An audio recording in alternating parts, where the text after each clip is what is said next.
Hello guys, in this video we will be going to know about two dimensional arrays. देखिए, जब हमने पिछले video में one dimensional array की बात की तो उसमें हमने ये बताया कि एक लीनियर एरे बनाया जाता है, वो एक ही डायमेंशन का होता है। तो जब एरे वन डायमेंशन का होगा तो वो वन डायमेंशनल एरे कहलाएगा, और जब एरे वन से ज्यादा डायमेंशन का होगा, ठीक है, तो उसे मल्टी डायमेंशनल एरे कहते हैं। और कभी कभी ऐसा होता है, कुछ एग्जाम्पल्स ऐसे होते आते हैं कि हमें more than one dimensional array की ज़रूरत पड़ती है। चलिए आइए अब इस वीडियो में हम लोग देखते हैं कि more than one dimensional arrays की हमें क्यों ज़रूरत पड़ती है और कहाँ ज़रूरत पड़ती है, और हम इसे कैसे डिक्लेयर करते हैं, कैसे इसको इनिशियलाइज करते हैं, और कैसे हम लोग एक्सेस करते हैं या रिट्रीव करते हैं टू डायमेंशनल एरेज में से वैल्यूज को। तो पहले हम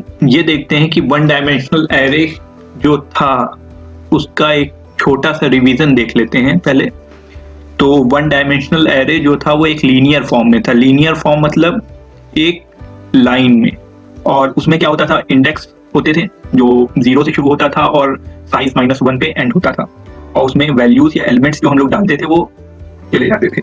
अगर आपने वन डायमेंशनल एरे की वीडियो नहीं देखी तो आपको लिंक डिस्क्रिप्शन में मिल जाएगा, और यहाँ पर ऊपर भी दिखा रहा है, आप वहां से आई बटन पर क्लिक करके वन डायमेंशनल एरेज की वीडियो को देख सकते हैं। अब सपोज करिए कि हमें स्टोर करने हैं 4 स्टूडेंट के मार्क्स और 5 सब्जेक्ट के, ठीक है, मतलब 4 स्टूडेंट हैं हमारे पास और 5 सब्जेक्ट हैं। तो हर एक स्टूडेंट 5 सब्जेक्ट का एग्जाम देता है और उसके मार्क्स टीचर को स्टोर करने। हमें ज़रूरत होगी 4 स्टूडेंट एरेज की, और जिसकी लेंथ या जिसका साइज, ठीक है, टोटल साइज जिसका 5 हो। तो इस प्रॉब्लम को सॉल्व करने के लिए हम लोग ने 4 लीनियर एरेज ले लिए, और 5 सब्जेक्ट चाहिए थे तो हम लोग ने 5 सब्जेक्ट ले लिए, और सबके लिए मार्क्स अलग अलग स्टोर करने हैं सब सब्जेक्ट में। मतलब स्टूडेंट 1 को पहले सब्जेक्ट में कितने मिले, स्टूडेंट 1 को दूसरे सब्जेक्ट में कितने मिले, स्टूडेंट 1 को तीसरे सब्जेक्ट में कितने मिले, इस तरह से मार्क्स को हमें स्टोर करना है। कहते होंगे कि ये रोज हैं और ये कॉलम है, सारे इन एरेज को मिला दें तो एक मैट्रिक्स बन जाएगी। आप देख सकते होंगे मैट्रिक्स टाइप का ये लग रहा है। नंबर ऑफ स्टूडेंट्स जो हैं उनको रोज में रख लिया, हर एक स्टूडेंट को हमने 5 कॉलम अलॉट कर दिए क्योंकि 5 सब्जेक्ट्स हैं। पहली रो का पहला कॉलम जो है उसकी इंडेक्सिंग हम लोग टू डायमेंशनल एरे में ऐसे करते हैं। मार्क्स में आगे वाला ये रो दिखाता है, आगे वाले ब्रैकेट के अंदर रो का इंडेक्स है, और नेक्स्ट ब्रैकेट के अंदर ये कॉलम का इंडेक्स है। ऐसे ही सारे रोज और कॉलम के इंडेक्स होते हैं। उसके बाद अब हम आते हैं डिक्लेरेशन पे। तो डिक्लेरेशन उसका आप देख सकते हैं कि जो सिंटैक्स है वो डेटा टाइप पहले लिखते हैं, उसके बाद हम एरे का नाम लिखते हैं, उसके बाद साइज 1 देते हैं और साइज 2 देते हैं, और इसे रो भी कहा जा सकता है, इसे कॉलम भी कहा जा सकता है। साइज 2 को डिक्लेयर करने का एक एग्जांपल है कि जब हम इसे डिक्लेयर करना चाहेंगे तो ये डिक्लेयर कैसे होगा। इंटीजर हमने डेटा टाइप ले लिया, और मार्क्स जो है वो एरे नेम ले लिया, और 4 जो है वो रोज हैं और 5 कॉलम है, ठीक है। देखिए रोज हो गया और कॉलम हो गया।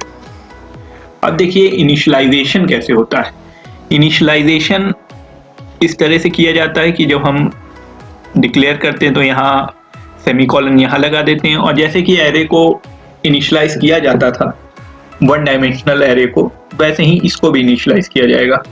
बस ये जो 12 है ये यहाँ आ जाएगा 0 0 पे, और 23 यहाँ आ जाएगा 0 1, यानी कि 0th रो या पहली रो को हम इंडेक्सिंग 0 देंगे तो पहली रो और दूसरा कॉलम, ठीक है। तो ये पहला कॉलम हो गया, ये दूसरा कॉलम हो गया, और यहाँ पर 0 से शुरू होता है तो इसलिए 1 है, और ऐसे ही सारे हमारे एलिमेंट्स फिलअप हो जाएंगे। अब नेक्स्ट क्या होगा, हम लोग जब एलिमेंट को एक्सेस करना चाहेंगे तो जैसे हमें सपोज करिए कोई भी एलिमेंट को एक्सेस करना है, 0,0 को एक्सेस करना है, तो खाली मार्क्स 0,0 अगर हम देखें तो 12 एक्सेस हो जाएगा इसी इंडेक्स पे 0,0 पे क्या है, इसी के थ्रू हम लोग एक्सेस कर सकते हैं। तो ये रो इंडेक्स यानी कि ये वाला आगे वाला ये रो इंडेक्स और कॉलम इंडेक्स ये पीछे वाला उसका कॉलम इंडेक्स ऐसे एक्सेस हो जाएगा। अब जैसे हम एग्जांपल एक देख लेते हैं कि एक ये 2,3 को हमें एक्सेस करना है, ठीक है, या रिट्रीव करना है और या फिर प्रिंट कराना है। तो अब 2,3 पे जाएगा। देखिए 2,3 कहाँ पर है, ये है 2 और ये है 3, ये है 2 और ये है 3, ठीक है। यहाँ पर जाएगा। अब यहाँ पर एलिमेंट कौन सा है हमारा 22, तो 22 यहाँ पर आके एक्सेस हो जाएगा। ऐसे ही मतलब कि जैसे हमने अगर प्रिंटफ के अंदर इस तरह से लिखा कि %d करके ऐसे लिखा तो हमारा आउटपुट आएगा 22। आई होप कि आप लोगों को 2 डायमेंशनल एरे की थ्योरी का पार्ट पूरी तरह से क्लियर हो चुका होगा। चलिए अब यहाँ पर हम एक छोटा सा प्रोग्राम कर लेते हैं 2 डायमेंशनल एरेज को दिखाने के लिए। #include stdio.h और #include conio.h ये लिख लिया हमने। फिर void main लिख लिया, उसके बाद कर्ली ब्रेसेस ओपन कर लिया, उसके बाद एक int array ले लिया इंटीजर टाइप का और इसमें पहला 4 दे दिया, रोज 4 हो जाएंगे यानी कि, और कॉलम 5 हो जाएंगे। और ऐसे हम इस एरे को डिक्लेयर कर सकते हैं। और इनिशियलाइजेशन के लिए इक्वल टू ब्रैकेट लगा लेंगे हम और यहाँ पर दे दिए 3, 4, 3, 2, 4, ये सेकेंड लाइन चाहें तो हम ना भी लिखें, यहाँ भी लिख सकते हैं, हम यहाँ भी आगे कंटिन्यू कर सकते हैं इसी लाइन में, लेकिन इससे थोड़ा क्लियर हो जाएगा हम लोग को। जैसे मतलब पहली रो में क्योंकि 5 एलिमेंट हैं तो ये थोड़ा क्लियर हो जाएगा, इसलिए हम सेकंड लाइन में लिख रहे हैं।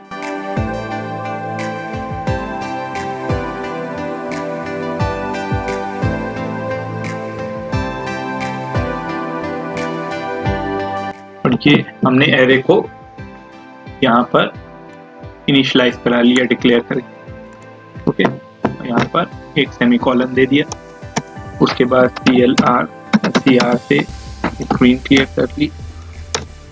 फिर हम प्रिंट करा लेंगे printf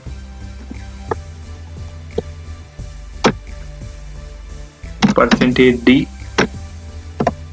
और फिर मार्क्स।